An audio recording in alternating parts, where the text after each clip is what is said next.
Bonjour tout le monde, j'espère que vous allez bien. Bon, je vais aller droit au but. Je ne sais pas vous, mais j'ai remarqué et j'ai constaté une atmosphère de tristesse, une atmosphère de lourdeur, une atmosphère de... Je sais pas, c'est un peu mitigé entre la tristesse, la peur, la calmie. C'est-à-dire, vous voyez, le calme qui vient avant la tempête, là. Je sais pas. Je ressens ça dans l'air en fait. Le ton est lourd, l'air est lourd, l'atmosphère est lourde. Je sais pas trop pourquoi, mais bon. Depuis qu'on est en train de voir certaines prophéties s'accomplir, qu'on est en train de voir les événements que le Seigneur Jésus-Christ avait parlé dans la Bible, les catastrophes et tout ça, là, les jugements s'abattre sur certaines villes, notamment Los Angeles. Il faut voir comment les gens sont maintenant de la peur. Oh, préparons-nous, prions, soyez dans l'alerte. Mon ami, toi tu as déjà vu quelqu'un qui a son ticket et son billet de voyage, qui a son visa, de rester dans la peur encore, de dire, tu as ton ticket, tu as ton billet, tu as ton visa. Tu dois aller attendre le départ de ton avion là. Tu sais où on attend ça, non? Voilà. Est-ce que tu as déjà vu un voyageur se mettre dans la peur de je veux rater l'avion? Si tu es déjà pour toi dans les temps, tu arrives à l'aéroport à temps, tu n'es pas distrait? Non. Tu ne vas pas être dans la peur, tu ne vas pas être dans le qu'est-ce que c'est. Ça, c'est pour les personnes qui ne sont pas en règle, qui ont des faux documents. Ce sont ces personnes-là qui sont dans le stress, dans la peur de dire « Ah, est-ce que je veux passer la frontière? Est-ce que je pourrais voyager ?» Mais toi, tu as tout. Tu es en règle, tu es pour toi, tu sais que tu es sereine, tu es calme. Limite, tu es souriante parce que c'est... Hein? C'est ton voyage, c'est ton départ. Donc, attendez. On parle de la délivrance là, la délivrance de tout le tralala et de tout ce qui se passe sur la terre ici. Je ne sais pas si vous vous rendez un peu compte.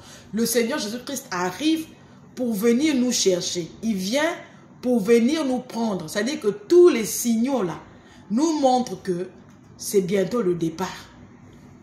Mais on doit être dans la joie. On doit être dans la joie, on doit être dans la paix, on doit être dans l'allégresse. On est enfin bientôt, bientôt. Mais... j'ai l'impression que les chrétiens ne sont pas prêts. Il n'est pas encore trop tard. C'est pas parce que tu n'es pas prêt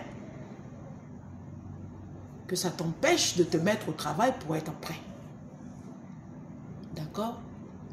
Ce n'est pas parce que tu vas te mettre dans un état de tristesse, de faire genre, oh, je préfère être calme et pour moi je veux pas être de la distraction. Qu'est-ce qu'on appelle distraction en fait? Qu'est-ce qu'on appelle distraction? On appelle distraction toute espèce de chose qui te loigne du Seigneur Jésus-Christ, qui t'empêche d'être en communion avec le Seigneur Jésus-Christ, ton Dieu, ton Créateur, le roi des rois, celui-là qui vient pour te chercher. C'est ça la distraction.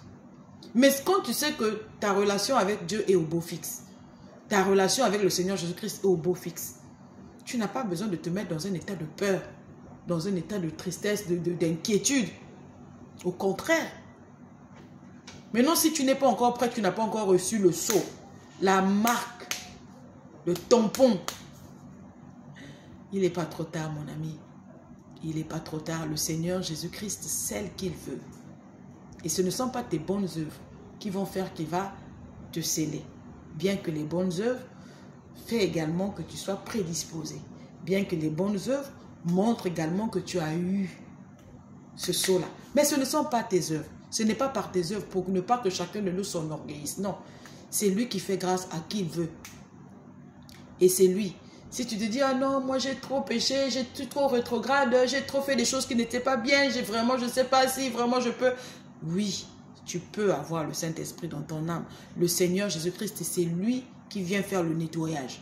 Quand le Saint-Esprit vient dans ta vie, c'est lui seul qui vient faire le nettoyage. Et le nettoyage est concret. Je sais de quoi je parle. C'est un témoignage et c'est un vécu. Un témoignage personnel que je vous partage. Quand le Saint des Saints rentre dans la vie de quelqu'un, il ne demande même pas la permission. Il vient, il rentre. Et il vient, il nettoie, il fait le travail. Regardez. Pour la petite histoire, regardez l'histoire de Zachée. Zachée, lorsque le Seigneur Jésus-Christ s'est invité dans sa maison et qu'il a dit aujourd'hui, Zachée, je veux demeurer dans ta maison. Zachée n'avait pas fait le nettoyage de sa maison pour recevoir le roi des rois. C'est lorsque le Seigneur rentre dans sa vie que c'est là que Zachée prend la décision de dire que ah, j'avais pris tel truc à quelqu'un, je vais aller remettre ça. Tu vois? Donc mon ami, il te suffit de réclamer le Saint-Esprit de Dieu dans ton âme. Demande après lui. Dis au Seigneur, j'ai besoin de toi, je ne veux pas manquer l'enlèvement. Entre-temps, ça ne t'empêche pas d'être joyeuse. Parce que si tu le réclames, déjà le fait de le demander, le fait de le réclamer, cela montre même que le Seigneur va te le donner. Parce que ce n'est pas tout le monde qui réclame cela auprès du Père. Que Dieu vous bénisse. Shalom.